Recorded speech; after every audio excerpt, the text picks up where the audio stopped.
Alrighty, yo, what is going on, everybody?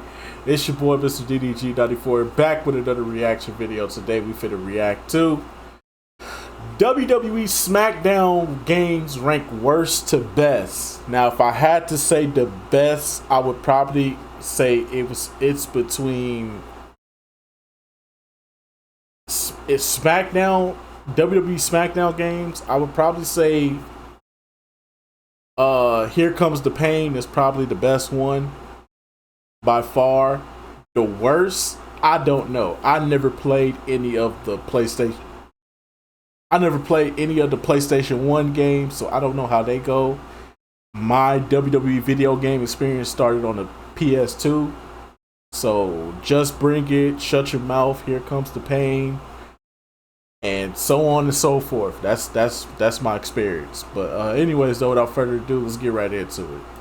The N64 wrestling games have a special place in my heart, specifically No Mercy, of course. However, there's one series of wrestling games that is always going to remain the most important to me. The SmackDown titles were PlayStation-exclusive wrestling games released in the early 2000s. From 1996 to maybe 2002, there was an undisputed king of wrestling games: the Aki Corporation. Their games were always miles ahead of the competition when it came to their controls and gameplay. If you've watched my last two videos, you know I've beat it to the ground at this point, but the important thing to remember is that these games were easy to pick up and get into without requiring things like extensive button combos or antiquated grappling systems. This is something the competition was sorely lacking at the time. It wasn't until the birth of the SmackDown series where Aki had some serious competition. In this video, I'm going to rank the 5 games with the SmackDown branding, from worst to best. Since I'm looking at less games than last time, I'll probably try to be a little more in-depth with each entry into this video. Also, I know that the SmackDown vs. Raw games are basically counted in the SmackDown series as a whole, but don't worry, that video will be coming later. For now, let's get into it.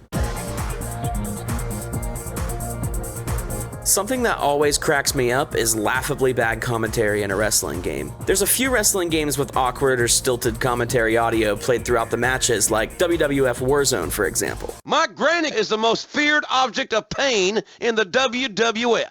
What the hell? WWF Just Bring It, the only game for PS2 with WWF branding, has the worst and also best commentary I've ever heard in a wrestling game. Kane is the best World Wrestling Federation tag team champion we've ever had. It might have laughably bad commentary, but this is still a really fun game. This list is a little bit different from the N64 games list because I don't dislike a single one of these games. Just Bring It really isn't bad, but I argue it maybe lacks an identity. Like, visually the game is alright for the time, but this really feels like the PS1 SmackDown games with a slight graphical upgrade. The game starts with this insane pre-rendered FMV that looks... I hate the intro to this fucking video game, cause they played us with this goddamn intro.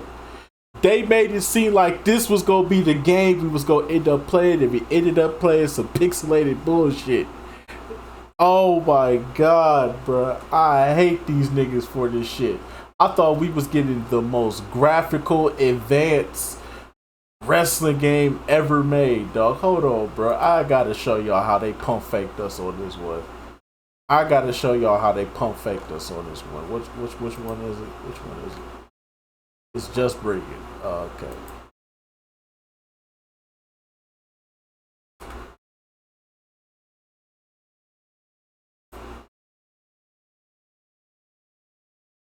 This shit pissed me off to this day, bro.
I will never forgive them for that goddamn intro.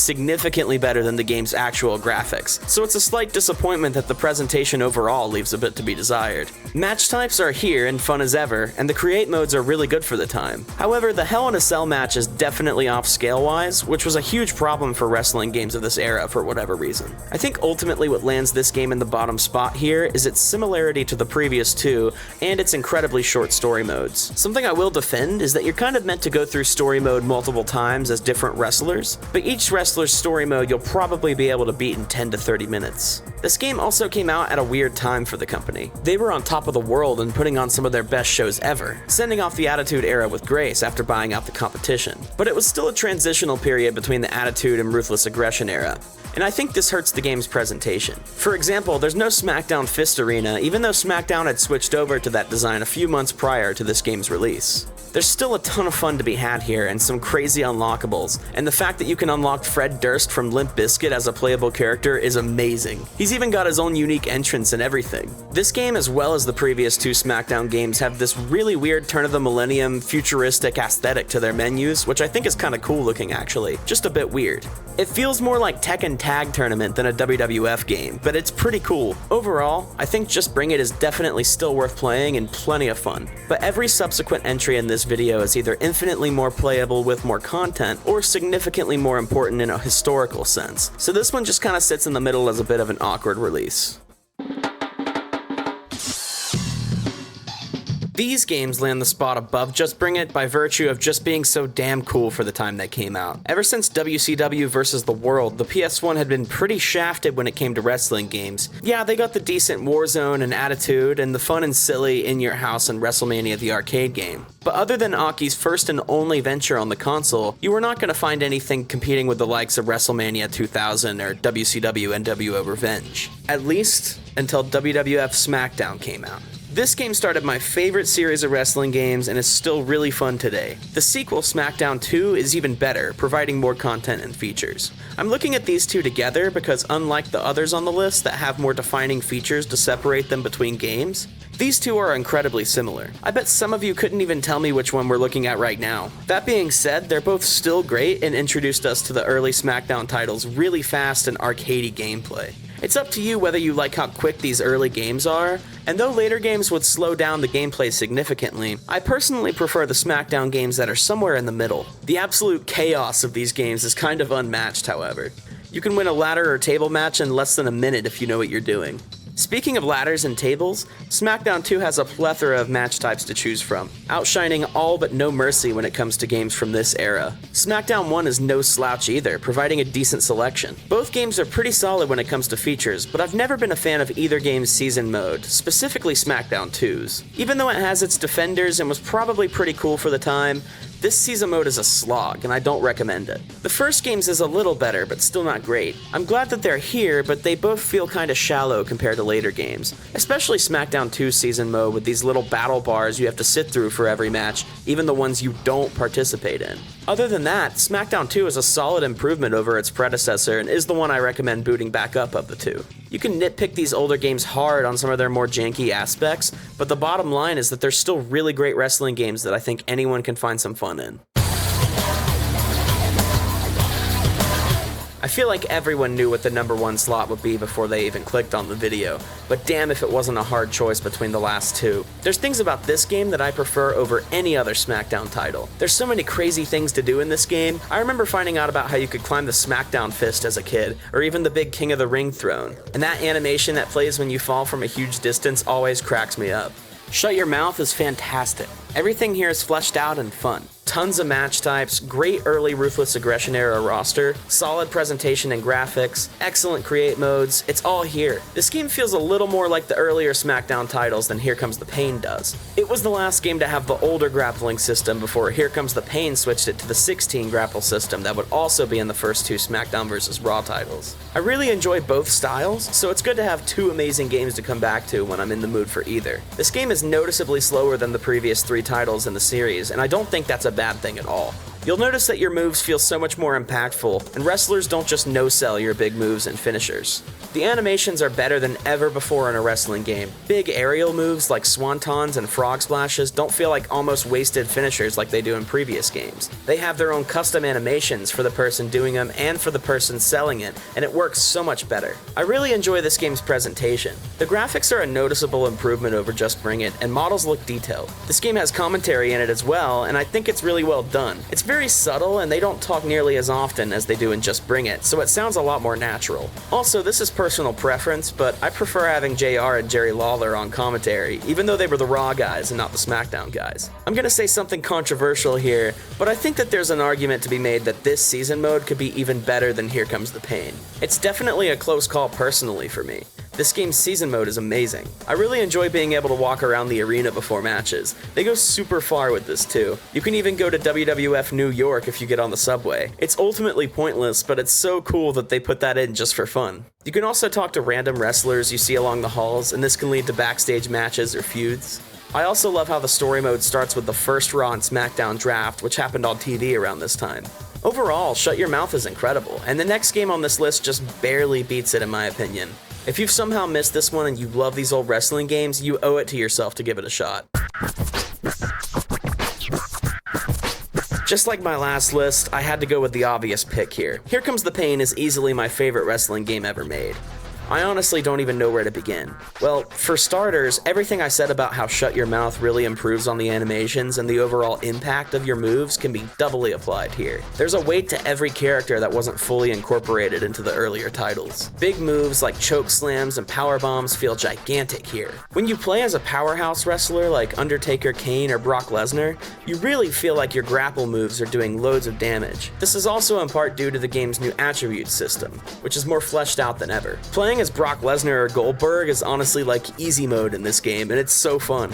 Touching on the roster, it's one of the best in any wrestling game ever. It's crazy to have a wrestling game that includes a lot of the most iconic Attitude Era guys, as well as the biggest Ruthless Aggression stars. This was the first SmackDown game to have OVW guys like John Cena and Batista, and the last for a bit to have legends like The Rock and Stone Cold on the main roster, though they were usually unlockable in later games. Part of what makes each character so unique in the game is the fact that their movesets have been so perfectly orchestrated. Guys like RVD and Booker T, who are very unique guys in the ring, have had their moves transferred over with grace. The animations are really better than they've ever been, and it all ties into the game's overall presentation. This game looks really good for being 20 years old now. In a lot of ways, I think it looks better than AEW Fight Forever even, because its overall look is a lot more confident, compared to that game's sort of middling approach between realistic and cartoony visuals. Match types are of course here in spades, adding a few new modes compared to Shut Your Mouth, including the Elimination Chamber, which is pulled off really convincingly.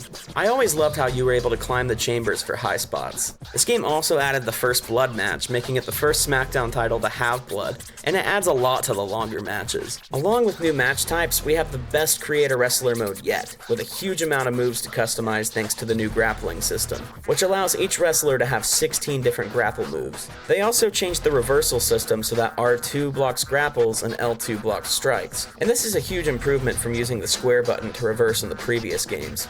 Seriously, that's the hardest thing for me to adjust to when playing the SmackDown games before Here Comes the Pain. Anyway, the Creator Wrestler mode is great, and it's always been fun for me to create the most ridiculous characters using it and putting them into season mode.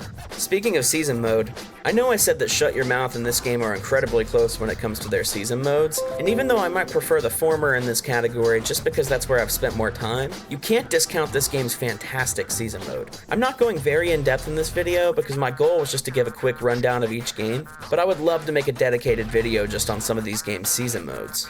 I'll just say what most of you probably already know. Here Comes the Pain is amazing.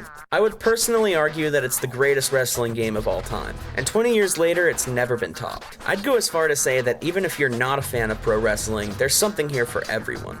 Beyond just being a good wrestling game, it's a good game, and it's a shame that it was never bested. But still, any game that comes close has some pretty big shoes to fill. The SmackDown titles are always going to be special to me and bring me back to a time where the most important thing in the world was whether or not Jeff Hardy was going to be on SmackDown that week. I've tried to be as objective as I can in this video, but it's probably impossible for me to look at these games without rose-colored glasses. So if you prefer, say, No Mercy or Revenge to any of these games, or the SmackDown games aren't your cup of tea, that's totally understandable. But if you've gotten to this point in the video and somehow still haven't played these games, I highly recommend you do so. Even distancing myself from the obvious nostalgia bias, there's a lot of fun to be had here, and especially so with friends. Thanks for watching. Alrighty. Alrighty. So yeah, man, let's just go about do it for this one, man. Hey, WWE's SmackDown games, they were goated for their times, but I still stand up what I say. I will stand on the hill to the day I fucking die. And I say, the SmackDown versus Raw games are 10 times better than these games. These games are cool and all that, because you can go all these different places and stuff, but they'll never compete with what SmackDown versus Raw improved upon years later. That's just me personally. I prefer the SmackDown versus Raw series over the WWE SmackDown series, but this is where I first started at. I started with Just Bring It, then Shut Your Mouth, then Here Come the Pain, and then once the SmackDown versus Raw series started, it was wraps for that. But anyways though, let's just go about do it for this one. I will see you all in the next video. Till then, peace out.